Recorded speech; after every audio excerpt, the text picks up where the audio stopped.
안녕하세요 여러분. 2022학년도 고2 6월 학력평가 총평에 먼저 인사를 드리는 저는 윤현주입니다. 3월에 이어서 두 번째 우리 학력평가 맞이하고 있는데요. 아무래도 이 시기에 따라서 조금 여러분 느끼는 그런 난이도라든가 아니면 또 자신감 이런 게 살짝 달라질 텐데, 근데 항상 시험을 보고 나면 특히 영어 영역 같은 경우에는 비슷한 그러한 질문이라든가 또 비슷한 여러분들의 후기, 소감이 있더라고요. 오늘은 그 이야기를 가지고 총평 먼저 시작해 보도록 하겠습니다. 자, 학평 후에 소감으로 먼저 만나보는 문제점에는 어떤 게 있을까? 많은 친구들이요, 선생님 시간이 부족해요. 맞아요. 다른 영역도 그렇겠지만 특히 영어 영역에 있어서 시간이 부족하다. 한마디로 이야기하면 평소에 꾸준히 영어를 읽어가는 습관이 좀 부족한 게 아니었을까. 국어 영역도 마찬가지입니다. 우리말조차도 자주 많이 읽다 보면 속도가 붙잖아요. 영어에 있어서 시간이 부족하다, 스킬이 부족한 것보다는 아무래도 꾸준히 읽는 독해 양, 훈련이 부족한 게 아닌가 한번 되짚어 보시고요. 선생님, 내용 이해가 좀 힘들어요 라고 하는데, 내용 이해가 어렵다라고 하면 맞아요. 좀 굉장히 어려운 지문의 내용도 있긴 하지만 두 가지로 원인을 생각해 볼 수 있는데, 하나는 뭐냐면 어휘력이 부족하게 되면 정확하게 어떤 의미인지 똑 떨어지지가 않고, 어휘를 안다 하더라도 기본적인 문장 구조에 대한 이해가 있어야 그래서 주어는 동사하고 그래서 목적어는 어떻더라라고 해서 명확하게 정리가 되거든요. 따라서 읽는데 내용의 이해가 좀처럼 클리어하지 않다라고 한다면 기본적인 구문이나 어법에 대한 훈련, 그리고 어휘력이 부족한 건 아닌가 생각해 보시길 바랍니다. 마지막으로 2학년 중후반부로 가다 보면 선생님 틀리는 유형만 계속 틀려요 라고 하거든요. 그렇다면 그 유형에서는 출제의 어떤 그 포인트라든가 어떤 식으로 전략을 좀 잡아가면 좋겠다라는 조금 구체적인 학습이 필요할 것 같은데, 아직 유형별에 있어서의 조금 정리는 덜 된 게 아닌가. 그래서 결국에는 꾸준한 독해 연습과 어휘, 구문 등에 대한 탄탄한 기본기와 그리고 특정 유형에 대해서는 좀 집중적인 훈련, 이런 것들이 총체적으로 좀 부족하지 않을까. 나는 어디에 해당하는지 선생님 전부 다요 라고 한다면 이번 시험 끝나고 나서 이제 교내 내시험 끝나고 나서는요, 특히 여름방학을 중심으로 해서는 기초를 탄탄히 다지는 그런 공사, 그런 학습 계획 세우셔야 합니다. 자, 구체적으로 오늘 6월 학력평가의 특징 몇 가지만 짚어드리도록 하겠습니다. 3월과 마찬가지로 전체적으로 보면요, 최근 수능 유형, 수능 추세 그대로 있어서 어떤 문제의 배치도라든가 아니면 뭐 난도에 있어서는 큰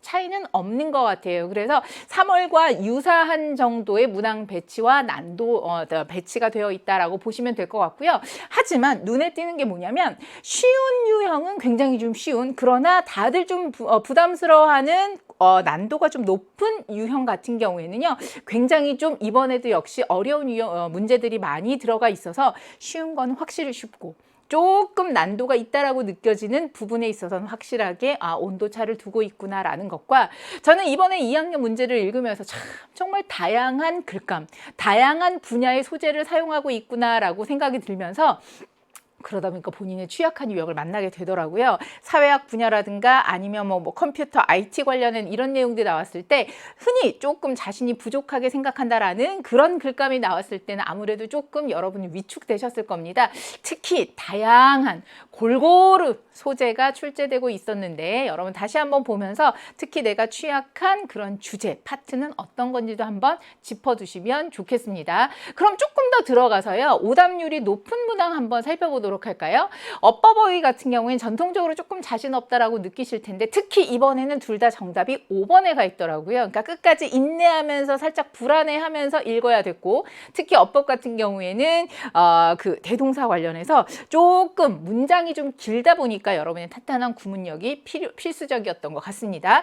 빈칸 추로는 제가 크게 두 문제만 뽑았지만요, 33번, 34번 모두 다 적절하게 여러분한테 조금 난도가 높지 않았나 싶은 생각이 들어서 빈칸만큼은 따로 좀 더 정리를 해주셨으면 좋겠고요. 특히 순서보다는 이번 시험에 있어서는 문장 넣기에 있어서 여러분이 조금 더 어려워하면서 좀 낭패감을 보지 않았을까. 그리고 장문 독해, 어휘 부분 같은 경우에는 아무래도 좀 긴 지문 같은 경우는 아직 충분히 훈련이 되어 있지 않으니까 요정 선에서 뽑긴 했지만요, 개인차가 뚜렷합니다. 따라서 이게 어려웠다던데 이게 중요한 게 아니라 내가 특별히 어렵고 내가 좀 난관으로 느꼈던 문제 유형에 있어서는 해설 강의를 통해서 확실하게 여러분 짚어두셨으면 좋겠습니다.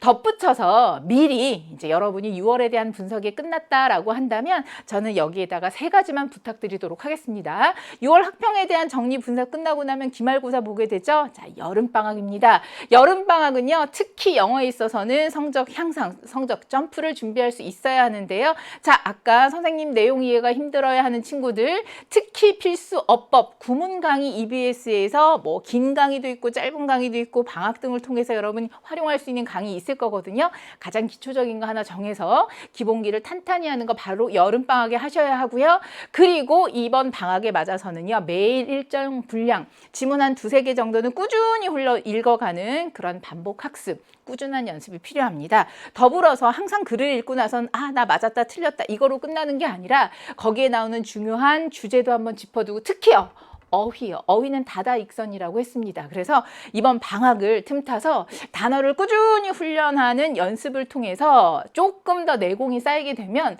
어휘는요, 조금 내 것이 생겼다라고 하면 부쩍부쩍 기하급수적으로 늘어나는 그런 장점이 있거든요. 따라서 다음번 우리가 9월이나 11월에 학력평가로 만났을 때는 지금보다 분명히 달라졌으면 좋겠습니다. 전체적인 평은 여기에서 간략히 하도록 하고요. 자, 그러면 1강에 있는 듣기평가 김지우 선생님과 함께 하시고 저는 2부에서 다시 인사드리겠습니다.